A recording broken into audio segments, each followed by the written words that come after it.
తెలంగాణ రాష్ట్రంలో సంచలనం సృష్టించినటువంటి ఫోన్ ట్యాపింగ్ కేసు కీలక మలుపులు తిరుగుతున్నాయని చెప్పొచ్చు. రోజు రోజుకు ఒక్కొక్క నిమిషం ఒక్కొక్క విచారణ దీంట్లో పురోగతి సాధించాలని చెప్పేసి సిట్ అధికారులు చెప్తున్నటువంటి పరిస్థితి. కొన్ని నెలలుగా ఈ యొక్క సిట్ అధికారులు కీలకంగా అనేక ఆధారాలతో పాటు అనేక ఫోన్ ట్యాపింగ్ సంబంధించినటువంటి రికార్డులతో సహా నెంబర్లతో సహా బయట పెట్టేటువంటి సిట్ అధికారులు కొంతమంది నాయకులు మాత్రం ఫోన్ ట్యాపింగ్ చేయలేదు, టెలిగ్రాఫ్ యాక్ట్ ప్రకారం ఏదైతే ఇంటెలిజెన్స్ డిపార్ట్మెంట్ ఏదైతే ఉందో తను చేసినటువంటి పనులు మా యొక్క బీఆర్ఎస్ పార్టీ మీద కావచ్చు, బీఆర్ఎస్ నాయకుల మీద కావచ్చు, గత మాజీ మంత్రులు కావచ్చు, మాజీ ఎమ్మెల్యేలు ఉన్నటువంటి వాళ్ళ మీద రుద్దుతున్నారనే ప్రయత్నం చేస్తున్నారు తప్ప ఇది ఒక బోగస్ కేసు, దీంట్లో పసలేదని కొంతమంది చెప్తున్నప్పటికీ మరికొంతమంది నాయకులు ఎవరైతే ప్రతిపక్షంలో ఉన్నటువంటి కాంగ్రెస్ నాయకులు కావచ్చు, ఇప్పుడు నాయకులు ఉన్నటువంటి మాజీ మంత్రులు కావచ్చు, అక్కడ ఉన్నటువంటి మాజీ మంత్రుల మీద అనేక ఆరోపణలు చేస్తున్నారు. మరీ ముఖ్యంగా పొలిటీషియన్స్తో మొదలు పెట్టుకుంటే సినిమా పరిశ్రమలో, చిత్ర పరిశ్రమలో సంబంధించినటువంటి ముఖ్య నాయకులకు కావచ్చు, హీరోయిన్ల ఫోన్లు, హీరోల ఫోన్లు, బిజినెస్ టైకాన్స్ లేదా కాంగ్రెస్ ఆ టైంలో కాంగ్రెస్ ఎమ్మెల్యేలుగా ఉన్నటువంటి, ఎమ్మెల్సీలుగా ఉన్నటువంటి, ఎంపీలుగా ఉన్నటువంటి మినిస్టర్, సెంట్రల్ మినిస్టర్ అయినటువంటి బండి సంజయ్ కావచ్చు, ఈటల రాజేందర్లు అన్నటువంటి అటువంటి నాయకుల ఫోన్ ట్యాపింగ్ చేసి మరి వాళ్ళను వేధించారు. వాళ్ళ గెలుపును అడ్డుకోలేక మాత్రమే ఇటువంటి ప్రయత్నాలు చేసినటువంటి బీఆర్ఎస్ పార్టీ మీద ఎటువంటి చర్య తీసుకోవాలని చెప్పేసి రోజు రోజుకు ఒక కొత్త కోణంలో ఆలోచిస్తుంది కాంగ్రెస్ ప్రభుత్వం. అయితే ఇందులో జరిగినటువంటి పరిణామాలు కావచ్చు, ఇందులో దొరికినటువంటి సిట్ అధికారులు ఎవరైతే ఉన్నారో ఇప్పటికే గత కొన్నేళ్లుగా ప్రభాకర్ రావు అమెరికాకు వెళ్ళినప్పటికీ తనను రెడ్ కార్పెట్ నోటీస్ ఇచ్చి మరి అమెరికా నుంచి తీసుకొచ్చి ఎట్టకేలకు తనను అనేక విధాలుగా విచారణ చేశారు. తనకున్నటువంటి ఫోన్ కావచ్చు, ఫోన్ ట్యాపింగ్ సమయంలో వాడినటువంటి ఫోన్లను కావచ్చు, ఏదైతే స్ట్రింగే అనే పరికరం ఉందో దానికి సంబంధించినటువంటి ఎక్కడ పడేశారు, లేదంటే మూసీ నదిలో పడేసినటువంటి డిమాలిష్ చేసినటువంటి ప్లేస్ చూపించాలంటే చేశారు. కానీ ఆ టైంలో ఇంటెలిజెన్స్ ఐజీగా ఉన్నటువంటి వారు ఇటువంటి పనులు ఏది చేయలేదంటూ, రాజ్యాధికారం పట్ల మాకున్నటువంటి ఇంటెలిజెన్స్ పట్ల మాత్రమే మేము పనిచేసామంటూ ఏ ఒక్క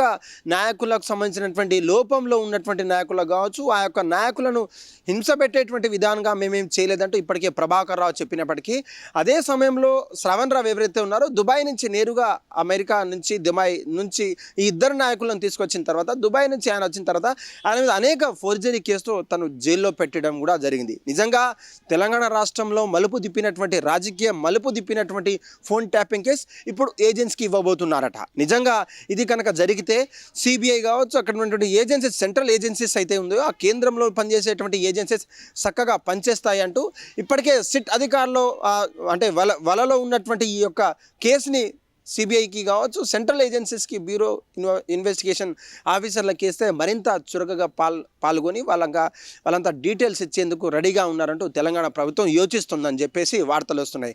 నిజంగా తెలంగాణ రాష్ట్రంలో సిట్ అధికారులు చేసినటువంటి పనులు కావచ్చు, సిట్ అధికారులు చేసినటువంటి టెక్నాలజీ పరంగా చేసినటువంటి సేకరించినటువంటి న్యూసెస్ కావచ్చు, వాళ్ళ వార్తలు కావచ్చు, వాళ్ళ ఫోన్ నెంబర్లతో సహా చెప్పిన తర్వాత కూడా వాళ్ళకు శిక్ష పడాలంటే సెంట్రల్ ఏజెన్సీస్ ఎందుకు ఇవ్వాలి, లేదంటే నేరుగా ప్రత్యక్షంగా పరోక్షంగా పాల్గొన్నటువంటి మాజీ మంత్రులు కావచ్చు, మాజీ నాయకులకు సంబంధించినటువంటి ఇప్పటికే జైల్లో పంపించాలంటూ కూడా కొంతమంది చెప్తున్నారు. మరి కొంతమంది ఆర్ఎస్ ప్రవీణ్ కుమార్ లాంటి ఐపీఎస్ కాడర్లు ఉన్నటువంటి కొంతమంది మాత్రం బీఆర్ఎస్ మీద బురద జల్లే ప్రయత్నం మాత్రమే చేస్తున్నారు. ఆ టైంలో ఏ ఒక్క ఫోన్ ట్యాపింగ్ కూడా జరగలేదు. తెలంగాణ రాష్ట్రంలో ఏజెన్సీస్ కావచ్చు, ఇంటెలిజెన్స్ డిపార్ట్మెంట్కి ఏమైనా థ్రెట్ ఉంటే తప్ప ఇంటెలిజెన్స్ వాళ్ళు చేసేటువంటి రెగ్యులర్ పనిలో భాగంలో తప్ప ఇది ఉద్దేశపూర్వకం కాదని కొంతమంది. కానీ కొంతమంది ఏబిఎన్ కృష్ణ, రాధాకృష్ణ లాంటి వాళ్ళు ఛానల్ వాళ్ళు కావచ్చు, మరీ ముఖ్యంగా గడ్డం వివేక్ కావచ్చు, అక్కడ నుండి పరిశ్రమలో సంబంధించినటువంటి ముఖ్యుల ఫోన్లు కూడా ట్యాప్ చేశారు. కొంతమంది హీరోయిన్లను లోబరుచుకున్నారని చెప్పేసి కొండా సురేఖ గతంలో మాట్లాడారు. కానీ కేటీఆర్ గారు చెప్పినటువంటి సమాధానం, ఏకైక సమాధానం, వాళ్ళకు నోటీసులు ఇవ్వడం, వాళ్ళకు నా పట్ల ఎవరన్నా తప్పుగా మాట్లాడితే ఇప్పుడే క్రిమినల్ కేసు బుక్ చేయాలంటూ కూడా మొన్న జరిగినటువంటి కోర్టు కూడా తీర్పునిచ్చింది. అప్పటికే క్షమాపణలు కావచ్చు, సారీ చెప్పిన తర్వాత కూడా ఆ కేసు అంతా కూడా నిలవలేని పరిస్థితి. నిజంగా ఎటువంటి ఆధారాలు లేనటువంటి ఆరోపణలు చేయాలంటే తెలంగాణ రాష్ట్రంలో కాంగ్రెస్ తర్వాత ఏదైనా, కానీ అబద్ధాన్ని నిజం చేసేటువంటి ప్రయత్నంలో బీజేపీ నాయకులు ఉన్నారు. కానీ మా పట్ల చిత్తశుద్ధి ఉన్నటువంటి మా నాయకులు కావచ్చు, చిత్తశుద్ధి పట్ల పనిచేసేటువంటి ముఖ్య నేతలంతా కూడా పని పట్ల నిమగ్నమై ఉంటాం తప్ప ఇటువంటి చిల్లర విషయాలు కావచ్చు, ఇటువంటి ఫోన్ టూపింగ్ కేసులలో మాకు ఎటువంటి ఇన్వాల్వ్ లేదంటూ కొంతమంది నాయకులు చెప్తున్నట్టు, ఏకంగా ఎవరైతే ప్రింట్ అండ్ ఎలక్ట్రానిక్ మీడియాలో సంబంధించిన సంబంధించినటువంటి ప్రముఖ జర్నలిస్టులు అడిగిన ప్రశ్న కూడా మాజీ సీఎం కేసీఆర్ కూడా సమాధానం ఇవ్వడం మీద జరిగింది.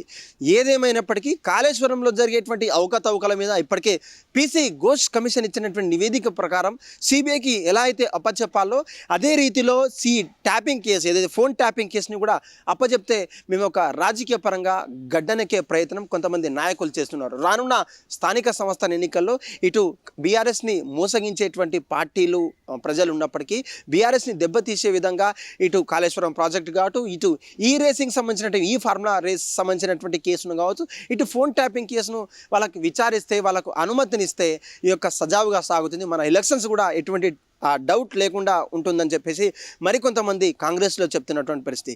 ఏదేమైనప్పటికీ నిజంగా కనుక ఫోన్ ట్యాపింగ్ జరిగితే సిట్ అధికారులు తెలంగాణ రాష్ట్రంలో ఉన్నటువంటి స్పెషల్ ఇంటెలిజెన్స్ టీం చేసినటువంటి ఆధారాలు కావచ్చు, వాళ్ళు వెలికి తీసినటువంటి ఆధారాలు, నెంబర్లు, ఫోన్ రికార్డింగ్తో సహా వాళ్ళు ఎవరైతే నిజంగా చేస్తారో, ఎవరైతే అక్రమానికి పాల్పడ్డారో వాళ్ళ మీద నిజంగా తీసుకునేటువంటి అర్హత ఇక్కడ ఉన్నటువంటి కోర్టులో కావచ్చు, సుప్రీంకోర్టు పోకుండా కూడా హైకోర్టుకు వెళ్ళేటువంటి అధికారులు ఉన్నాడు. అయినా సరే ఇటువంటి ముఖ్యమైనటువంటి కేసును, తప్పుపట్టేటువంటి కేసును సిబిఐకి, సెంట్రల్ ఏజెన్సీకి ఇవ్వడం ఏంటని చెప్పేసి మరికొంతమంది నాయకులు ప్రశ్నిస్తున్నారు. నిజంగా తప్పు చేసిన వారు ఎవరైనా సరే, ఎక్కడైనా సరే చట్టం తనకు చుట్టం కాదు, చట్టం తన పని చేసుకుంటుందనే నమ్మేటువంటి సిద్ధం కలిగినటువంటి కాంగ్రెస్ నాయకులు కావచ్చు, బీజేపీ నాయకులు కావచ్చు, ఇటు బీఆర్ఎస్ నాయకులు కావచ్చు. ఇస్తే తప్పేంటి? ఇది ఒక బోగస్ కేసు. ఇది మమ్మల్ని దోషిగా బూచిగా చూపెట్టడానికి కాంగ్రెస్ చేస్తున్నటువంటి ప్రయత్నాలు. ఈ యొక్క ప్రయత్నాలలో విశ్వ ప్రయత్నాలు చేసినా మేము క్లీన్ చిట్తో బయటికి వస్తామంటూ మరికొంతమంది బీఆర్ఎస్ నేతలు చెప్తున్నారు. సరే, ఏదేమైనప్పటికీ తెలంగాణ రాష్ట్రంలో ఇది సిట్ ఏజెన్సీస్కి ఇస్తామనే మాట ఏదైతే చర్చ నడుస్తుందో దీనికి సంబంధించినటువంటి క్యాబినెట్ మీటింగ్ తీసుకుంటారా, లేదంటే ఇలాగే పీసీ ఘోష్ కమిషన్ ఇచ్చినటువంటి నివేదిక కాళేశ్వరం ప్రాజెక్ట్ మీద ఇదే 2 రోజులు చర్చ జరిగినటువంటి ఎమ్మెల్యేల చర్చ జరిగినటువంటి శాసనసభలో కావచ్చు, అక్కడ అసెంబ్లీలో చర్చ జరిపి అటు సెంట్రల్ ఏజెన్సీస్కి ఇస్తారా అన్నది వేచి చూడాల్సినటువంటి అవసరం అయితే కనబడతా ఉంది. కెమెరామ్యాన్ భానుతో కలిసి సురేష్, అసెంబ్లీ నుంచి. హిట్ టీవీ యాప్, ఇందులో short news, live news, entertainment shows, movies, digital magazines తో పాటు మీ జిల్లా వార్తలను కూడా ఫ్రీగా చూడొచ్చు. ఇంకెందుకు ఆలస్యం?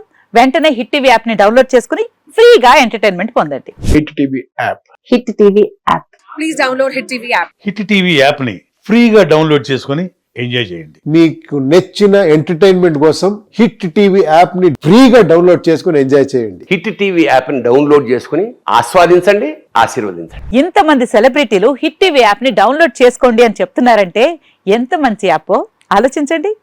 అమెరికా అమెరికా అమెరికా అమెరికాలో చదవాలనుకునే వాళ్ళకి విశ్వసనీయమైన పేరు మన శౌర్య కన్సల్టెన్సీ. UK లో 1 year masters, UK లో 1 year masters, 2 years work permit up to 5 years visa. Contact Saurya Consultancy. Contact 89851 89851.